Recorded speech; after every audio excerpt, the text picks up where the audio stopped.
আসসালামু আলাইকুম। সবাইকে আমন্ত্রণ জানাচ্ছি এবি নিউজ প্রাইম সংবাদে। আপনাদের সঙ্গে আছি আমি সুমাইয়া মেঘলা। শুরুতেই জানিয়ে দেব সংবাদ শিরোনাম।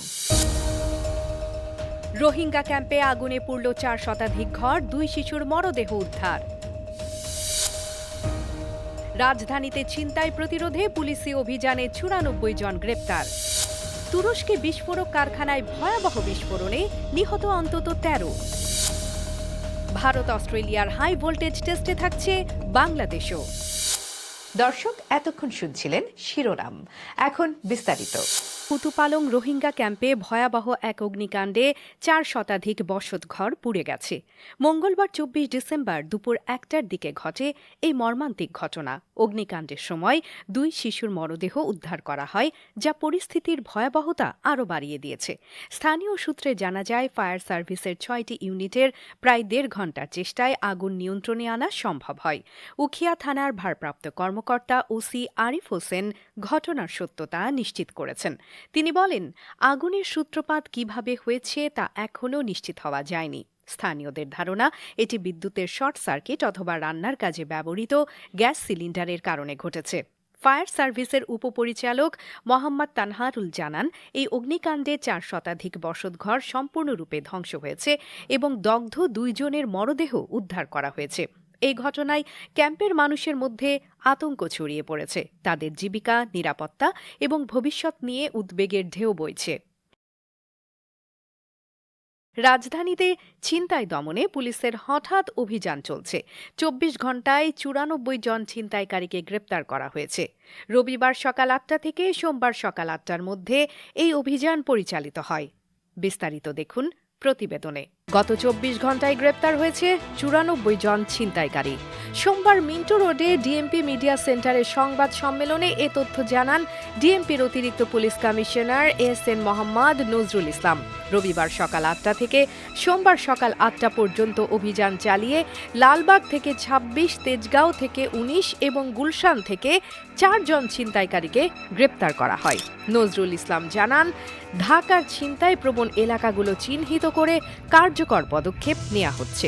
ক্রাইম প্রবণ এলাকাগুলোকে চিহ্নিত করা, কারা এই ছিনতাইয়ের সাথে জড়িত তাদেরকে চিহ্নিত করা এবং তাদেরকে অ্যারেস্ট করার সর্বাত্মক প্রচেষ্টা চালানো। ফুড, পেট্রোল, গাড়ি এবং মোটরসাইকেল টহল অব্যাহত রয়েছে। বিশেষ করে শীতের রাতে দূরপাল্লার গাড়ির যাত্রীদের ছিনতাইয়ের ঘটনা বেশি ঘটছে। তিনি আরও বলেন, পুলিশের ডিসি, এডিসি ও এসিদের মোবাইল পেট্রোলের কার্যকারিতা নিশ্চিত করতে দায়িত্ব দেওয়া হয়েছে। তো মোবাইল পেট্রোলগুলো যেন ঠিকঠাক মতো কাজ করে, এই কারণে আমাদের এমনি নর্মাল মনিটরিং আছে। তারপরও এই সময়ের জন্য আমরা অতিরিক্তভাবে প্রত্যেক ডিভিশনের এসি এডিসি তাদেরকে আমরা নিয়োগ করেছি। ছিনতাইকারীরা সহজে জামিন পেয়ে পুনরায় অপরাধে জড়াচ্ছে। তাই তিনি আদালতকে এসব অপরাধীদের জামিন কঠোর করার অনুরোধ করেন। তারা এই কাজের সাথে অভ্যস্ত, ওই কোর্টে আমরা চালান দিচ্ছি, কয়েকদিন পরে জামিন নিয়ে বের হয়ে আসতেছে, একই কাজে আবার জড়াই পড়তেছে। আমরা কোর্টকে বা সংশ্লিষ্ট বিচারকদেরকে রিকোয়েস্ট করব যেন তারা খুব সহজে জামিন যেন না পেয়ে যায়। গত ২৪ ঘণ্টায় রমনা থেকে ৮, মতিঝিল থেকে ১৪, ওয়ারী থেকে ১০, মিরপুর থেকে ৪, উত্তরা থেকে ৮ জনকে গ্রেপ্তার করা হয়েছে। এছাড়া মোহাম্মদপুরে ছিনতাইয়ের ঘটনায় ৪ জন এবং আগারগাঁওয়ে ছিনতাই প্রস্তুতিকালে ৪ জনকে আটক করা হয়। পুলিশের এই অভিযান ঢাকাবাসীর নিরাপত্তা নিশ্চিত করতে গুরুত্বপূর্ণ ভূমিকা রাখছে। তুরস্কের উত্তর পশ্চিমাঞ্চলীয় বালিকেসির প্রদেশের একটি বিস্ফোরক তৈরির কারখানায় ভয়াবহ বিস্ফোরণের ঘটনা ঘটেছে। মঙ্গলবার প্রদেশের কারেসি জেলায় এই বিস্ফোরণে অন্তত ১৩ জন নিহত ও আরও ৪ জন আহত হয়েছেন। দেশটির সরকারি কর্মকর্তাদের বরাত দিয়ে ফরাসি বার্তা সংস্থা এএফপির এক প্রতিবেদনে এই তথ্য জানানো হয়েছে। বিস্তারিত দেখুন প্রতিবেদনে। মঙ্গলবার সকাল ৮টা ২৫ এই ঘটনা ঘটে। এতে ১৩ জন নিহত ও ৪ জন আহত হয়েছেন। স্থানীয় গভর্নর ইসমাইল উস্তাওগলু জানান, আহতদের হাসপাতালে ভর্তি করা হয়েছে, তবে তাদের অবস্থা গুরুতর নয়। ভিডিও ফুটেজে দেখা যায় বিস্ফোরণে ব্যাপক ক্ষয়ক্ষতি হয়েছে এবং আশেপাশে কাঁচ ও ইটের টুকরা ছড়িয়ে পড়েছে। স্বরাষ্ট্রমন্ত্রী আলী ইয়ারলিকায়া বলেন, বিস্ফোরণের কারণ এখনও জানা যায়নি, তবে যান্ত্রিক ত্রুটির সম্ভাবনা আছে। কর্তৃপক্ষ নাশকতার অভিযোগ অস্বীকার করেছে এবং তদন্ত শুরু করেছে। স্থানীয় কর্মকর্তারা বলেছেন, বিস্ফোরণ এতটাই শক্তিশালী ছিল যে মুহূর্তের মধ্যে ভবনটি ধসে যায়।